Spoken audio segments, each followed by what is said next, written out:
আমার দেশের কত ধনী আল্লাহ পাওয়ার জন্য মাহে রমজান আসলে মক্কায় দৌড়ায়, মদিনায় যায়, কয় মক্কায় নামাজ পড়বো, মদিনায় নামাজ পড়বো।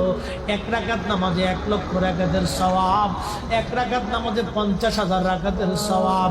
ওমরা করে মক্কায় কাটায় সময়, মদিনায় কাটায়। মক্কায় কোরআন খতম দিতে চায়, মদিনায় কোরআন খতম দিতে চায়। সওয়াব মাহে রমজানে অগণিত সওয়াবের আশায় ব্যক্তিগুলি আল্লাহর ঘরে হাজিরা দেয়। কিন্তু বাড়ির পাশে গ্রামের কত গরিব মানুষ টাকার অভাবে বাবা ভালো ইফতার করতে পারে না, টাকার অভাবে কত মা ভালো সেহরি করে রোজা রাখতে পারে না।